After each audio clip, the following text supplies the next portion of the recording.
पंच परमेश्वरी को प्रणाम। प्रणाम करूं परमात्मा स्वरूप सद्गुरुदेव, संयमी जीवन के सहयोगी साथी मंडल,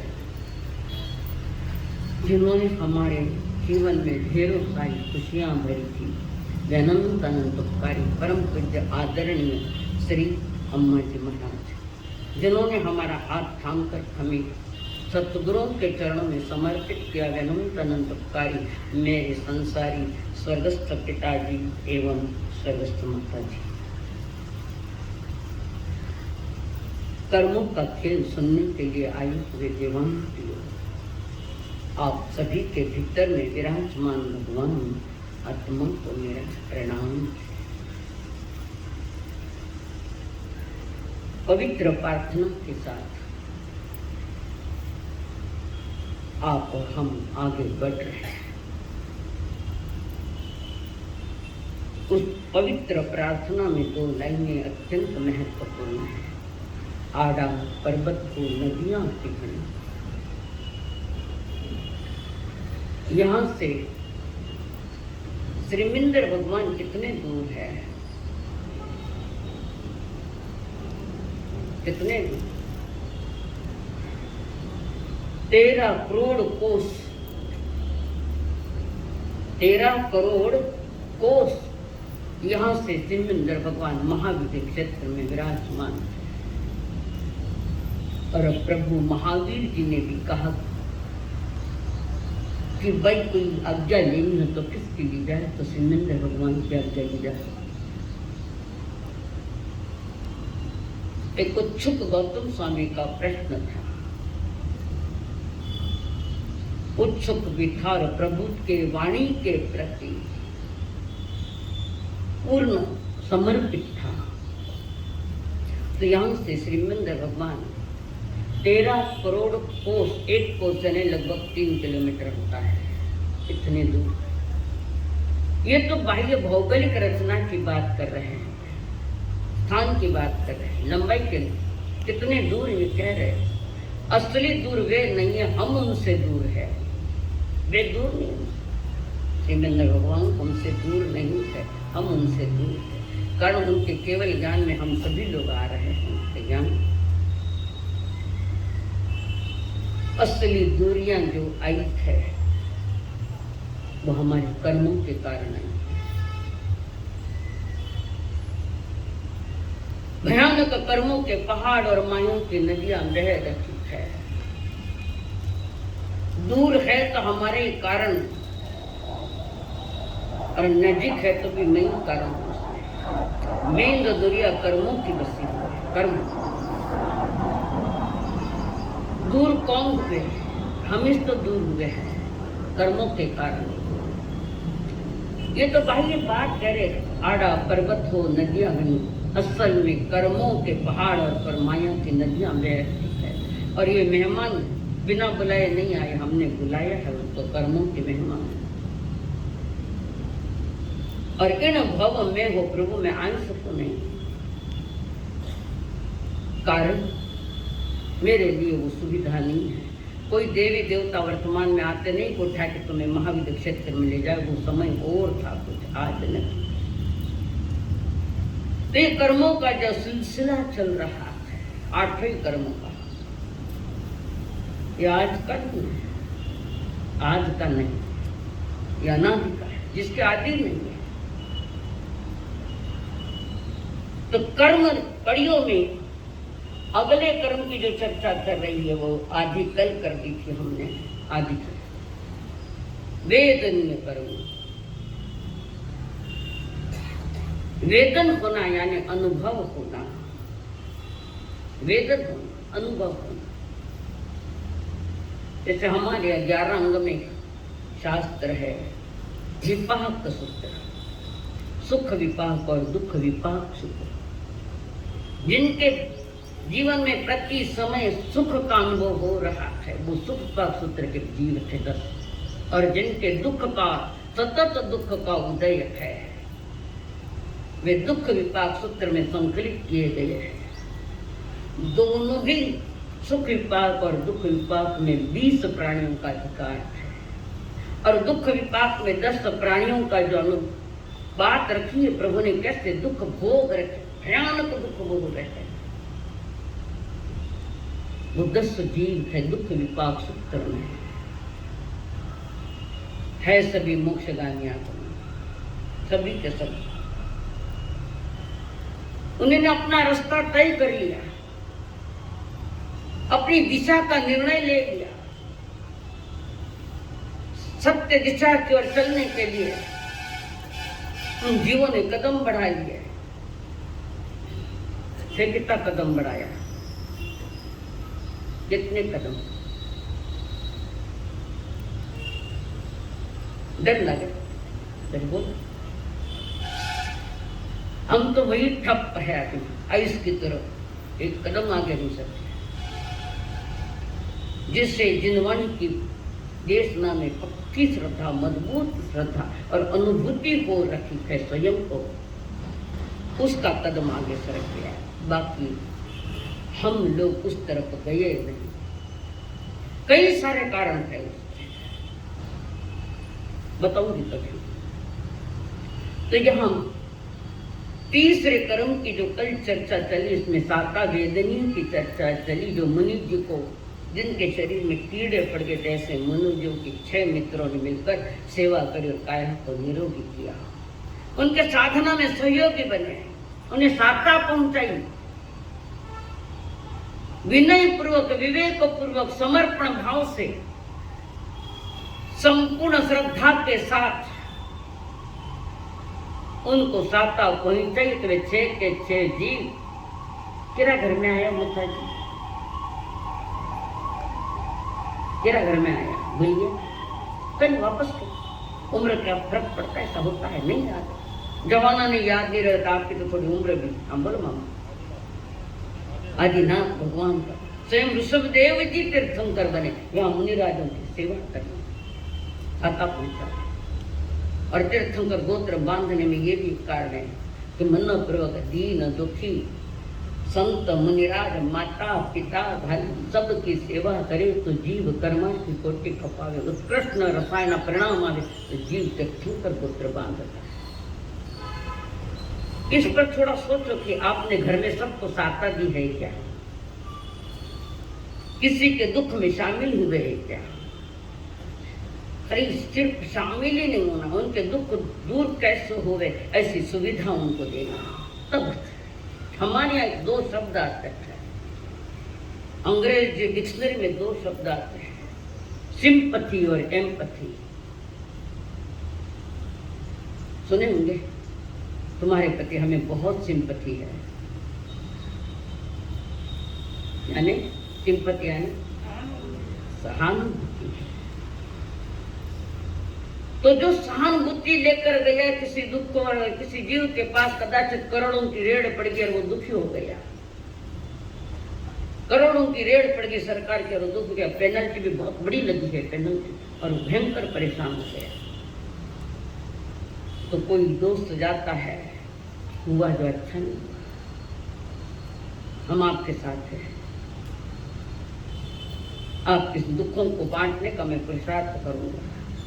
यूं दुख बांटा जाए तो संसार में सभी सुख रहेगा, दुख बांटे नहीं जावे, ना सुख बांटे जावे। और वो व्यक्ति सहानुभूति लेकर गया है जिसके यहाँ रेड़ पड़ी, और उसको कह रहा है कि मैं बहुत सहानुभूति आपके प्रति। एक बात याद, बाहर में शब्दों से बोल रहा है आपके प्रति बहुत सहानुभूति है, पर भीतर में मन कहता है सुख है कि नहीं? अच्छा, ऐसे होना चाहिए, ये ऐसा होना नहीं अच्छा हुआ, बस असाता वेदनीय का बंद कर दिया। असाता असाता पहुंचे, असाता का बंद, साता पहुंचे, साता का बंद होता है। और एम्पैथी जिसको हम समानानुभूति कहते हैं, एक सहानुभूति और एक समानानुभूति, उसके समान अनुभव होवे, वो है समानानुभूति। महान संत नाम थोड़ा याद नहीं आ रहा, एक महान संत नाव में बैठे और उस तरफ जा रहे थे। नाव में बैठकर सामने वाले किनारे पर जा रहा था, और सामने वाले किनारों पर दास दासियों की बोलियां चल रही थी। धंधा था पहले के जमाने में, दास दासियों को बेचना या मारना। जितना कर्म धनवानों ने बांधा उतना कर्म गरीबों ने तो नहीं बांधा। कर्मों के ज्यादा बंद जो होते हैं वे अमीरों के घर में ज्यादा होते हैं। पैसा बहुत हो गया तो रास्ता चूक गए, पांव फिसल गए, मांग कर्म ज्यादा। तो वो संत उस किनारे जा रहे, उस किनारे पर दास दासियों को हंटर से मारा जा रहा, हंटर से। और नाव में बैठे हुए संत अनुभूति कर रहे, अरे मुझे मत मारो, अरे मुझे मत मारो, बहुत दर्द हो रहा है। और दोस्त वो बैठे, सारे लोग बैठे, वो फिर कौन तुम्हें मार रहा है, प्रमाण क्या है इसका तुम्हें मार रहे थे। उन्होंने अपनी पीठ दिखाई तो पीठ पर कोड़े के चट्टे थे, मारे हुए संत थे। समान अनुभूति करते हैं, समान अनुभूति। और सहानुभूति वाला ठग भी हो सकता है, नहीं होता। किसका बिगड़ा है तो उसको अच्छा लगता है। बाबू तो बड़े मीठे बोले हैं, जैसे भगवान महावीर भी इतना मीठा नहीं बोलिए, इतना मीठा बोले। तो क्या सहानुभूति लेकर आया है? वो तो मजाक देखने आया है। एक मिनट में चेहरा बदलता जा रहा है उसका। समान अनुभूति, जिनको अनुभव संसार दुखमय है। भगवान महावीर जी को संसार की समान अनुभूति हुई है। 12.5 वर्ष जो साधना की प्रभु ने, उस साधना में संसारी दुखों की अनुभूति, समान अनुभूति हुई। तो ये वेदनीय कर्म जो है, कोई सहानुभूति करता है, कोई समानानुभूति का अनुभव करता है। वेदनीय कर्म बड़ा नहीं। जो कर्म आत्मा को सुख दुख का अनुभव करावे, आगम कहता है उसको वेदनीय कर्म। जो कर्म आत्मा को सुख की दुख की अनुभूति करावे, अनुभव करावे, उसका नाम है वेदनीय कर्म। दिगंबर मुनि राजों का एक ग्रंथ है जिसका नाम है धौला ग्रंथ। थाने तो थाने को सारे ग्रंथ का नाम मालूम नहीं, शास्त्र का नाम मालूम नहीं। ये तो दिगंबर परंपरा का ग्रंथ है, धौला ग्रंथ। जो कर्म आत्मा के सुख और दुख के उत्पादक है, उत्पादक है, उत्पन्न कराते हैं, उससे वेदनीय कर्म कहते हैं। धौला ग्रंथ ने कहा। कभी सुख आता है, कभी दुख आता है, कभी एकांत सुख, लंबा पीरियड ले लेता है दुख सुख का, कोई लंबा पीरियड ले लेता है दुख के लिए। तो इस कर्म के प्रभाव से जीव जो सुख और दुख का अनुभव करता है, वो आत्मा में करता है या और कोई स्थान है उसका सुख दुख का अनुभव कराने वाला? कौन है वो? मन का खेल है सुख और दुख। मन में ही सुख उत्पन्न होता है, मन में ही दुख उत्पन्न होता है। उसके निर्माता हम है, कोई परमात्मा नहीं। हमारे कर्म, हमने जन्म दिया है कर्मों को, तो सामने ताव नहीं पाऊंगा। हमने नई नवेली दुल्हन लगभग 12 महीने हुए शादी हुई है, ससुराल में है, और बहू को भयानक बुखार आ गया, लगभग 2.5-3 डिग्री तक आ गया। वो हाँ हाँ करके हाँ करे, हाय हाय करे, गुदड़े पर गुदड़े उड़ाए जा रहे हैं, गर्म साल उड़ाए जा रहे हैं, और वो दुख का अनुभव करे। और सासू 24 घंटे उसकी सेवा में है। किसके? बहू के सेवा में 24 घंटे समय पर दवाई देना, समय पर खान पान जो परहेज का है वो देना, बैठना, कभी पाँव दबाना, कभी माथा दबाना, सासू वो करती। पर इसका हाय हाय बंद नहीं हो गया, हाय हाय करती जा रही। इतने में किसी ने कहा कि तुम्हारी माँ आई है। समझ गया बात?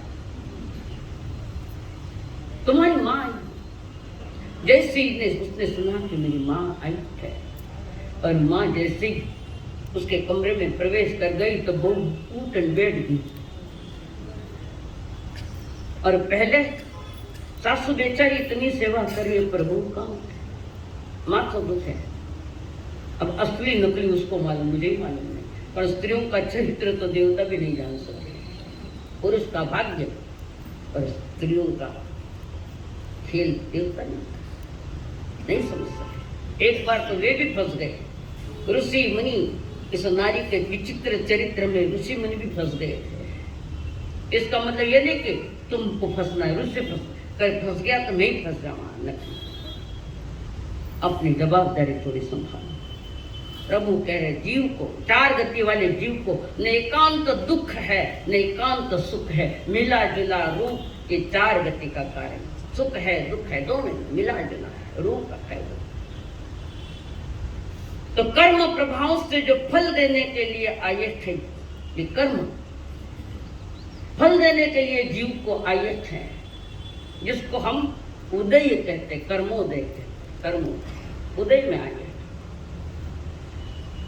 उदय कर्म में अगर आदमी अपनी ओर से अगर रिएक्शन दे, प्रतिक्रिया दे, तब तो उदय कर्म तो चले गए, पर नए मेहमान आ जाते। ये सिलसिला ऐसे ही गोल गोल चल रहा है। तो वेदनीय कर्म बंधने के कारण क्या है कि साता वेदनीय के उदय में सभी सुविधाएं मिलती है, सभी। किसी को साता पहुंचाइए कहीं तो भी, तो मनुष्य जन्म में वो कर्म उदय में आया, साता वेदनीय का फल उदय में आया है, तो सारी सुविधाएं मिलती है। बड़ा परिवार है, बड़ा पैसा है, खूब पैसा है, सारी सामग्रियां है, सुख के साधन है। पर साधन सुख दे ऐसा नहीं है। जरूरी नहीं कि तुम्हारे पास सारे साधन है तुम्हें सुख मिले, जरूरी नहीं है। सारी सुविधाएं मिली, उस सुविधाओं के साथ क्या जजमेंट लेंगे आप, यह आपका निर्णय है। जो सुविधाएं मिली है, सुखद परिवार मिला है, सुखद परिजन मिले हैं, जहां जाए वहां शांति का अनुभव हो रहा है, हर तरह की सुविधाएं हैं। जैसे अंबानी जी को मिली है, सुविधाएं मिली है, पर वो सुखी है क्या, गारंटी नहीं। अधिक पैसा बढ़ गया तो घर में झगड़े चालू हो गए, कोकिला बहन परेशान हुई, झगड़े चालू। तो धन ने लड़ाई कराई कि तुम्हारी मानसिकता ने लड़ाई कराई है? ये किसने लड़ाई? सारी सुविधाएं मिलने के बाद भी आदमी अपनी क्षमता को ढलने नहीं देवे। समझ ले कि पुण्य उदय आदि है तो मिला है, हो सकता है क्षण मात्र में पाप का उदय आवे, असाता का उदय आवे, कोई गारंटी थोड़ी है। तो साता वेदनीय कर्मों का जो बंध किया है, उसमें परिपूर्ण इंद्रियां मिली है, परिपूर्ण इंद्रियों के साथ सुख का भी अनुभव हो रहा है। ये साता वेदनीय कर्म के उदय में। और असाता का उदय में है, रात में अब जो पति सवेरे उठे तो रोडपति नहीं हुआ। कभी भूकंप का प्रॉब्लम है, कभी सुनामियों का प्रॉब्लम है, कभी व्यापार चौपट हो गया उसका प्रॉब्लम है। क्यों आई है ये प्रॉब्लम है, समस्याएं क्यों आई? उसका कारण कौन है? दूसरा है। कौन है उसका कारण? तुम स्वयं जवाबदार, माता पिता भी जवाबदार नहीं है। कवि कहता है बाइये मत दीजे मावड़ली ने दोष कर मोरी गति न्यारी न्यारी। बाइये मत दीजे मावड़ली ने दोष कर मारी गति न्यारी न्यारी। कर्म रेखाएं सभी की भिन्न है, अलग अलग। मां को नहीं दोष, ना पिता को दोष देना। अज्ञान दशा में कह देते थाना कारण यूं हुई। जब तक तुम्हारे सुख दुख का कारण बाहर में किसी को दोषी ठहराते हो तो तुम स्वयं दोषी हो। उसको कर्म सिद्धांत का ज्ञान रखे कि कर्म क्या है, पता नहीं किसको दोष देंगे। ज्ञानी कहते अनंत है, किसी का दोष नहीं, मेरे उदय का दोष। ज्ञानी उदय को देखते हैं, अपने कर्मों का दोष उसमें देखते हैं। और अज्ञानी दूसरों को दोष देता है, ज्ञानी स्वयं को दोषी मानता है। किसी गति में मैंने ये पाप किया तो उसका ये परिणाम न हो। असाता का बंध किया तो समय पाकर वो बाहर उदय में आ गया तो जीव झटके मात्र में असुविधाजनक हो जाता है, ज्यादा समय नहीं लगता। तो साता किसी जीवों को 84 लाख जीवों को साता दिए तो तुम्हारे सामने साता आए। जैसे शालीभद्र के जीव ने, याद है शालीभद्र पूर्व जन्म में एक गरीब मां का बेटा था। शालीभद्र पड़ोस में सब अमीर थे। एक दिन उनका दोस्त उन्हें अपने घर ले गया, अमीर व्यक्ति ने घर ले गया और दोस्त के माँ ने उन्हें खीर दी। खीर बह रही, खीर बह रही और खीर खाकर बच्चा आया, घर पर आया और माँ को कहता है मैं वैसा ही खाऊंगा, मुझे वैसा ही खाना है। नाम तो नहीं आ रहा था, मुझे वो मीठो मीठो मैंने खाओ मैंने दे। अब घर में छाछ तो नहीं, खीर कब से आ गए? तुम्हें पता तुम्हारे थाली में खीर है इसलिए कोई छाछ वाला जिसको मिल रही है उसकी तरफ हमारा ध्यान है क्या? कभी सोचा कि किसी गरीब को मैं साता पहुंचाऊं? साता पहुंचाने के कार्य करो तो तुम्हें साता जरूर मिलेगी। और वो बार बार रो रहा है, वो चीज क्या है? तो उसकी माँ गई पड़ोसियों के घर में गई, आज मेरे बच्चे को आपने खाने के लिए क्या दिया? तो मैंने खीर दी थी, बच्चे की इच्छा थी खीर खाएंगे, फिर इनको भी खीर दी। माँ के ध्यान में आ गया खीर। घर पर आई वो सोच रही है खीर बनाऊं कहाँ से, छाछ का योग नहीं मेरे पास और खीर लड़का मांग रहा है, कैसे दूं, कहाँ से लूं? बड़ी परेशान हुई माँ। काड़ों से पड़ोस ने हमारा क्या हुआ बहना, हुआ क्या? कुछ नहीं, बच्चा खीर मांगता है तो दे दो। मेरे पास सुविधा नहीं है खीर बनाने है, ऐसे भी घर है नहीं है, सूखी रोटी जल्दी नसीब में नहीं है।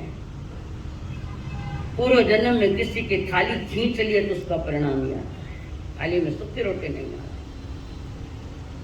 जिमणवार में कितना ने भोजन करता गरीबा ने उठाया, तो आदर है अन्य जाति बेचारे बैठ खाने। शादियों में दो चार आकर बैठ गए तो तुम्हें क्या फर्क पड़ा?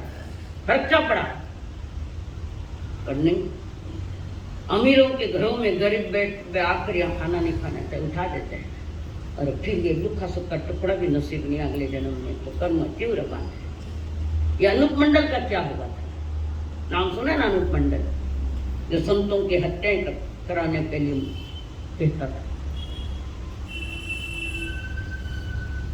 कोई मंदिर में बहुत बड़ी प्रतिष्ठाएं चल रही है, हजारों लोग खाना खाने आ रहे हैं और उन्होंने कचरा कुंडी के पास देखा, बोरी भर बादाम के छिलके देखे हैं। इतने जब छिलके इतने हैं तो बादाम कितनी होती? मूल में तो गलती हम लोगों के कारण हमने प्रदर्शन बहुत किए, आडंबर बहुत किया। लोगों ने बताया मानी प्रतिष्ठा में इतना करोड़ खर्चो हुयो, ये अहंकार की पुष्टि। घर गमायो और गेलो बाजियो, गेलो है पागल। और वहां पर उसके बाद वो भोजन करने आ गए, उनको उठा दिया। उसका परिणाम यह आया कि कितने ही साधुओं की हत्या इस अनूप मंडल ने की। आज तो नहीं, तो कहने का तात्पर्य कि एक बहन ने कहा मैं दूध दे दूंगी, एक कहना मैंने शक्कर दे दूंगी, एक कहने कहा मैं इलायची दे दूंगी, एक कहने कहा मैं बादाम दे दूंगी। सारी चीजें जो खीर के लिए लगती हमें दे दूंगी, हम दे देंगे। और उसी बीच वो खीर तैयार हुई, माँ ने खीर तैयार की और बच्चे को थाली में खीर दे दी और माँ पनघट पर चली गई पानी लाने के लिए। माँ और बच्चा देख रहा उसकी खीर की तरफ, मैं खाऊंगा आज। पर खाने के पहले गरीब माँ का बेटा सोच करता है, चिंतन करता है कि कोई मुनिराज आवे तो आधी खीर में मुनिराज को दूंगी, आधी थाली की खीर में मुनिराज को दे, भावना भाई। और जैसे परिणाम होते कभी कभी वैसा काम हो जाता है। मांस खमन के मुनिराज पारने में आए हुए हैं और वहीं आए, और ये लड़का थाली लेकर तो बैठा होगा, दिखाई नहीं। कभी भावना भाव जीवता कि कोई मुनिराज पधारे, कोई अतिथि आवे, मेरे भोजन के हिस्से में से दूं मैं उनको। कभी सोचा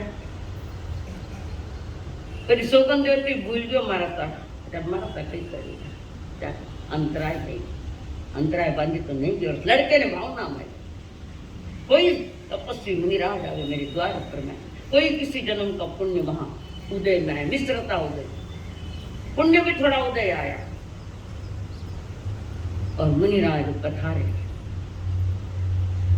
आपकी परिणामों की परिणति, आपके विचारों की परिणति, ये सारे काम करता है।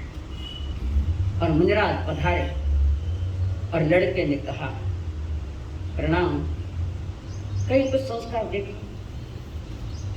वंदन किया। गुरुदेव मेरे थाली में है लिखी, आप ले वो। पवित्र परिणामों से, उत्कृष्ट परिणामों से भावना भाई है। आहार दान देते वक्त तुमके तुम्हारे अंतर के परिणाम कैसे होने चाहिए, इसका विवेक करो। कारण वस्तु कितनी दी क्या दी इसका कोई मूल्य नहीं, तुम्हारे परिणामों का मूल्य है। और उस बच्चे ने मुनिराजों को उत्कृष्ट परिणामों से खीर दी, और खीर देने के पूर्व थाली में आधी लकीर मार दी, आधी मुनिराज को दे दूंगा और आधी मैं खाऊंगा, ये परिणाम। पर मुनिराज ने कुछ कहा नहीं और सारी के सारी खीर बहरा दी और बच्चा थाली चाट रहा है, थाली चाट। मुनिराज तो चले गए भिक्षा लेकर। माँ आई पनघट से और देखते कि मेरे बच्चों को खीर बहुत भाई है, बहुत भाई है मेरे बेटा, सारी खीर खा गया, बहुत भाई, इसको खीर अच्छी लगी, सारी के सारी खा ली। बस माँ की टोंक लग गई, माँ की टोंक लगी। और वो जीव टोक लगने के कारण, ये तो बाह्य बात है, बाकी अंतर की बात, टोक लगने की बात नहीं, किसी के नजर लगने की बात हमारे यहाँ नहीं। और वहां पर वो लड़का, माँ देख रही है और लड़का वही आयुष्य पूरा कर गया, खीर खा आयुष्य पूरा कर। परिणामों की ऊंचाई ने उस बच्चे को उस जगह ले गए जो राजगरी नगरी का सबसे ज्यादा पूंजीपति शालीभद्र हुआ। शालीभद्र जी क्या किया, सिर्फ परिणाम अच्छे रखे, थे भी रखे। शालीभद्र नहीं तो कुछ न कुछ तो बनोगे। शालीभद्र नहीं बन पाए समझे कदा, तो हो सकता है महाविद्य में जाकर श्रीलिंगर भगवान के चरणों में बैठकर सुख का, आनंद का मार्ग मिलेगा। वहां पर सुख दुख संसार का खेल। महान कोमल शालीभद्र जिसकी चर्चाएं सारी राजगृह नगरी में चली और राजा को भी पता चल गया इस राजगृह में सबसे ज्यादा अमीर जो है वो भद्र सेठ का बेटा शालीभद्र।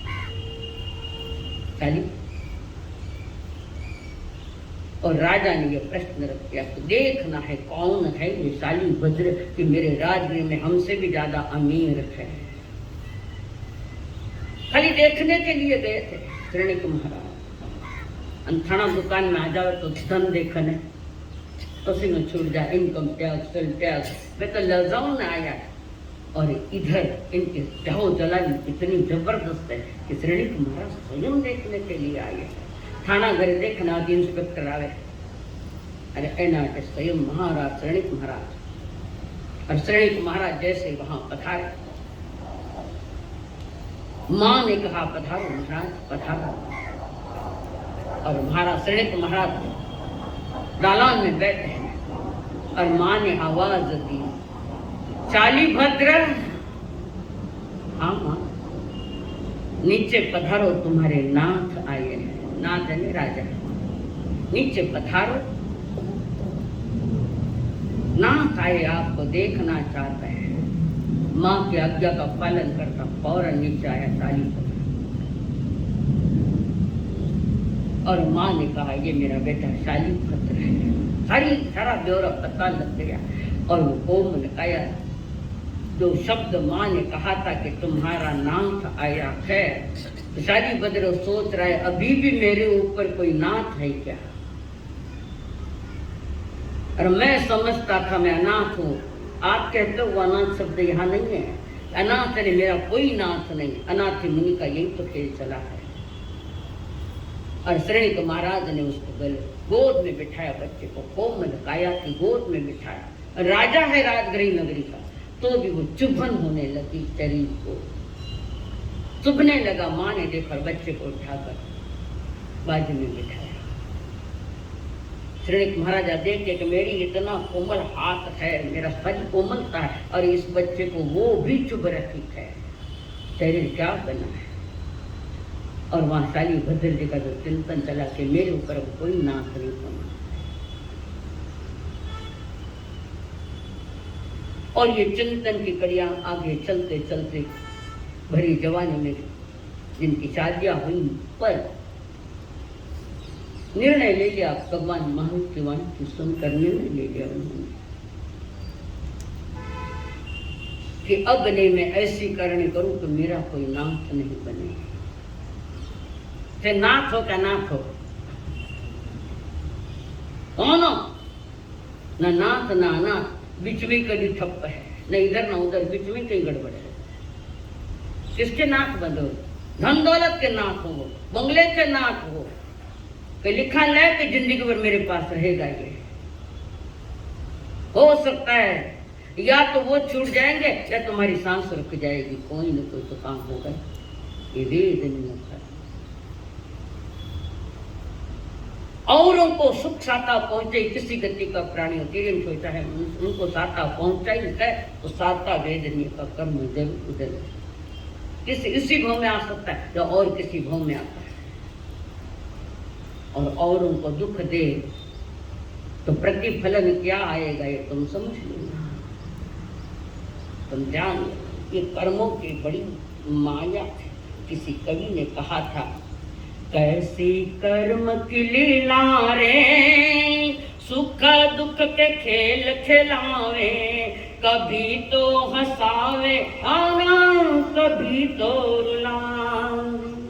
कैसी कर्म की लीला रे, सुख दुख के खेल खिलावे, कभी तो हंसावे अधिक ही रुलावे। इस कर्म को हटाने के लिए परमात्मा ने रास्ता दिया, धम्मो मंगल मुख्यतम, धर्म उत्कृष्ट मंगल, अंतरंग बहिरंग धर्म को जीवन इस संसार के सुख दुखों से मुक्त होकर परमानंद पा सकता है। पर अपनी ओर से तैयारी तो चाहिए ना वैसे। राग द्वेष के परिणामों से कर्म गहे, राग द्वेष के परिणामों से कर्म गहे, भौतिकता की चकाचौंध में डूब रहे, भौतिकता की चकाचौंध में डूब रहे। मेरा मेरा करके रे धर्म को तो तू भूलावे, जीवन डुबावे खेला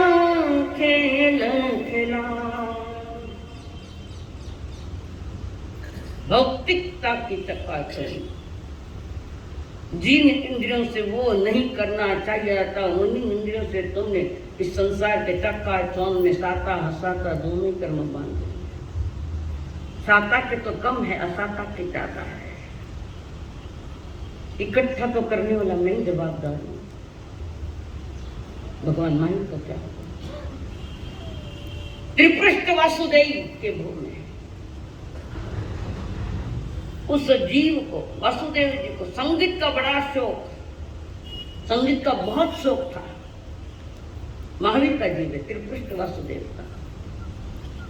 और शाम को सैया पालोक को कह दिया हमारी सैया लगा दी, क्या सैया लग गई।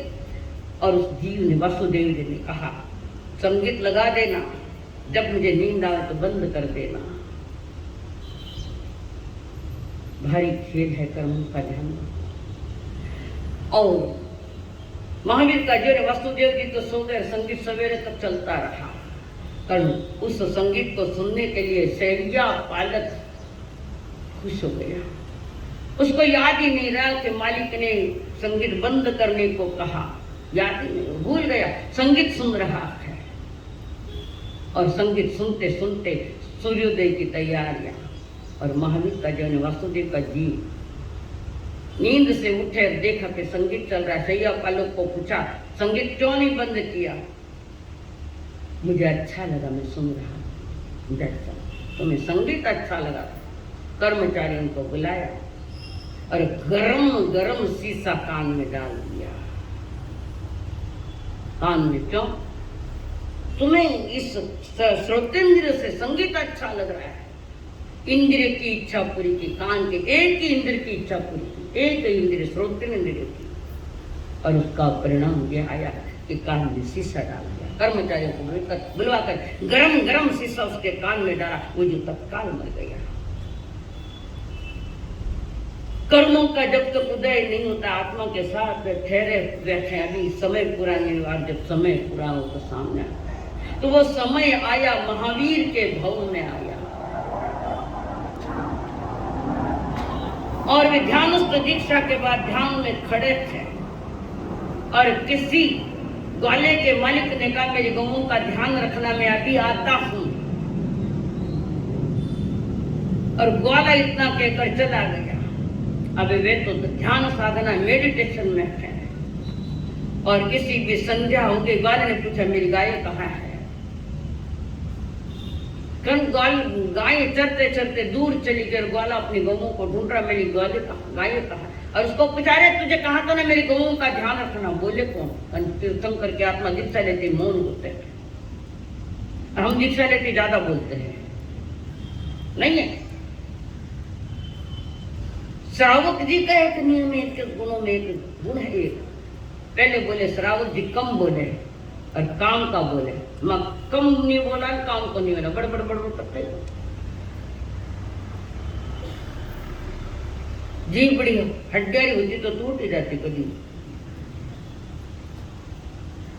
और उसने कहा, ग्वाले ने कहा ए ढोंगी सुनाई नहीं देता मैं क्या पूछ रहा हूं, मेरी गाय कहाँ है? अब वो भी कर्म बांध रही है। कैसे देख कर्म का कैसा एक एक डब्बा जुटता जा रहा, एक निकलता तो चार जुटते। सुनाई नहीं दे रहा मैं क्या कह रहा हूं। उसे पता नहीं था कि तीर्थंकर की आत्मा है। कारण उदय वैसा है तो उसे जानने नहीं देगा कि तीर्थंकर की आत्मा एक मान साधु सुन जाए। और वो चिल्ला रहा है ए भिखारी मेरी गाय कहाँ है? खाने कोई भिखारी कह दे तो क्या करोगे प्रतिक्रिया? मुझे भिखारी बोलता है। सबको मालूम है, कहने की कोई आवश्यकता नहीं।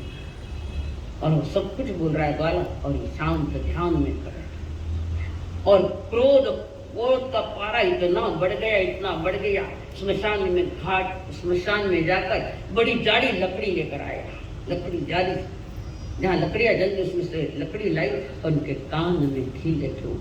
तेरे बहरा है ना, तुझे पूरा ही बहरा कर दो। ग्वाले की मूर्खता और प्रभु का कर्म उदय में आया है। खीला ठोकाना रे, खीला ठोकाना रे, खीला ठोकाना रे कान मां ओ खीला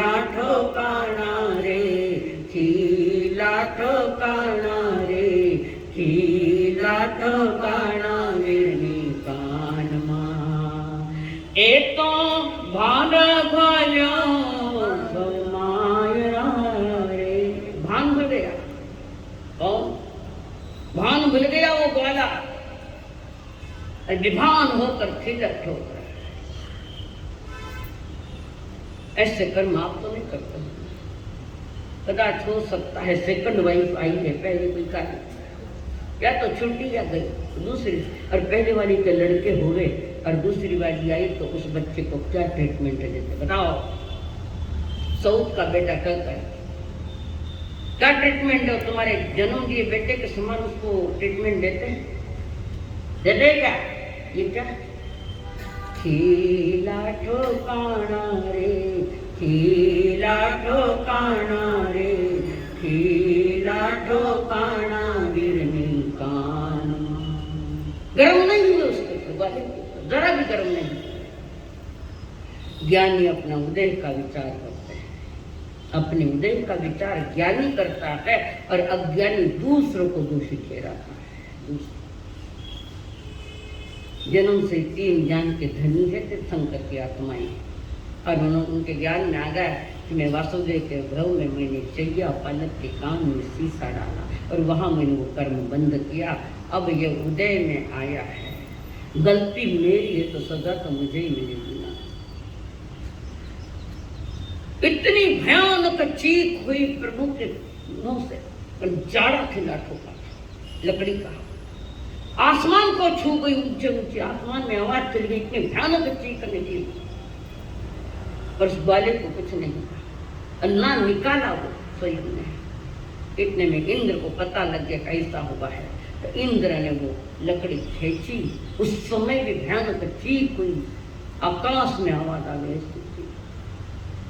ये चीखा क्यों है? कि किसी जन्म में चीख ली है, ऐसा कर्म बांधा है। इसलिए ज्ञानी कहते हैं धीरे धीरे थोड़ा थोड़ा गलत कर्म नहीं पड़े, इसलिए तुम स्वयं सावधान।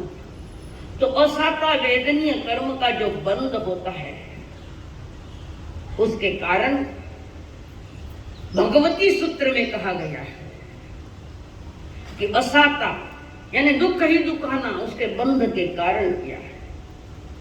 औरों को दुखी करने से। लोक व्यवहार में बहुत चलता है, औरों को दुख देने से, किसी को शोक उत्पन्न करने से, किसी को मारने से, किसी को पीटने से, किसी को सताने से, किसी को संताप पहुंचाने से। ये भगवती सूत्र में कि जीव असाता का बंध कैसे करता है। और कर्म ग्रंथ में जो आया है गुरुजनों की अभक्ति यानी परेशान करना गुरुजनों को। आजकल में घना 150 लोग है साधु संतां ने कष्ट देना, कुछ भी बोलना और चिल्लाना, अभक्ति करने से, अक्षमा करने से। छोटे छोटे बातों पर कोई क्रोध आता है उसको क्षमा नहीं करता, उसको असाता वेदनी का बंध है। क्रूरता के परिणाम हो भीतर में, करुणा दया का अभाव होवे। करुणा दया का अभाव है, यही तो कारण है घर में कहीं झुंगर हो गए तो फवार नहीं करते हैं, मर जाते बेचे तड़प तड़प कर। असाता का बंधन, थोड़ी अक्ल रखो ठिकाने। असाता का बंधन, जीवों के प्रति कोई दया नहीं, कोई करुणा नहीं, फटकन मार दिया, ऐसे ही फटकन मराला का देने। कोई छोटा मोटा व्रत नियम जीवन में नहीं होने से असाता का बंध होने की तैयारी। मन वचन काया को अशुभ प्रवृत्ति में डालना, अशुभ कर्म करना, वाणी अशुभ, मन अशुभ और काया अशुभ। धर्म पर दृढ़ श्रद्धा नहीं होना। केवलियों के ये वचन 3 काल में सत्य है। ऐसे भी बच्चे हमारा महावीर जी ने कोई निकम्मा हाथ पे लिख दिया, चिकना कर्म चिकने कर्म, जिसको निकाचित कर्म करके भुगते बिना छुटकारा न के तड़प तड़प कर मरेगा वो। बात समझ में आ रही? समझ के जिन वाणी पर देवगुरु धर्म कर विश्वास नहीं श्रद्धा नहीं, श्रद्धा से भ्रष्ट है सारा दुनिया में भटक तो फिरे, पत्रिका ले ले, कुंडलियां ले ले, तुम्हें प्रभु के वाणी पर भरोसा नहीं। कुंडलियां दिखाते दिखाते कुंडलियां भी फटने लगी, पर अभी कोई सुख दिखाई नहीं दे रहा है। जो कर्म कौन क्या कर सकता है? तीर्थंकर गोत्र बांधे हुए महावीर जी के सामने भी 6 महीने तक संगम चला कि नहीं चला। अरे महावीर जी किन कुंडलियां बताई? थाने बताई कि मैंने बताई कुंडली? उन्होंने कर्मों की कुंडली जान ली, तुमने कर्मों की कुंडली जानी नहीं। तो कोई आया वे अच्छो देखे, मैंने घणो ज्ञान है, हमारे पास ही आ गया, मारे तुम्हारी कुंडली देखो ना। मैं कहा हमारी कुंडली मैंने मालूम नहीं, तो थारी कुंडली कहीं देखूं मैं? और मुझे कुंडलियां देखने का जिंदगी भर का सौदा नहीं है। नहीं, देखो जो ज्यादा कुंडलियां देखते वो परेशान ज्यादा नजर आएंगे कि हर एक के ग्रहों को छेड़ना, हर एक की पत्रिका देखना और उनके ग्रहों को छेड़ा छेड़ी करना। प्रभु कहते हैं बस ऐसा कर, कोई कुछ कहे कोई कुछ, और कई ने तो जैन अपने मुसलमान ताबूत निकले गिरी नीचे चले जा रहे, किसी ने कही दिया किसके नीचे से निकल। जिन्हें प्रभु के वाणी पर केवलियों के वचनों पर श्रद्धा नहीं, वो संसार में भटकता फिर रहा है और आगे भटकता रहेगा। याद रखना, तुम्हारा कर्म सत्कर्म हो, सही कर्म हो मन वाणी काया से, तो ऑटोमेटिक वो दुख दूर होते हैं। कारण पुण्य का जल भर लिया है, देव गुरु धर्म के प्रति श्रद्धा आस्था और आगमन का अवलोकन है। क्या कुंडली में क्या है? अच्छे अच्छे जानने वाले भी उनकी बात खली गई, जिस पर रास्ते लगता तो वनवास मिला वहां कट गई कुंडलियां। वशिष्ठ उसी ने तो कुंडली देखी थी, लेकिन वशिष्ठ का बाप ने कही था कुंडलियां देख रहे। धर्मपरा देव गुरु धर्म पर आस्था, आस्था नहीं रखे तो अश्रद्धा भी मत करना, छोड़। तो जो श्रद्धा से भ्रष्ट है आहत कारण असाता वेदनीय कर्म बंधने है, और इसके विपरीत जो है वो साता वेदनीय कर्म के कारण बनते, कि साता वेदनीय कर्म वो बांधा है और जल्द ही वो उदय में आता है। याद जैसे ही महाराजा चंदन जो बहते गए थे, नदी तूफान पानी आकर बहते बहते दूर चले गए, एक लड़का इधर एक लड़का इधर, पत्नी मलियागिरी कहाँ है पता नहीं, बहुत खेल खेला दिया है। और वो जल से निकल एक झटके से हाथ किनारा पकड़कर वृक्ष को पकड़कर जमीन पर जाकर पड़े। थोड़ी देर वहां विश्राम कर वहां से उठकर नींद आने लगी तो थोड़ा नदी से दूर चले गए, एक वृक्ष के नीचे जाकर महाराजा चंदन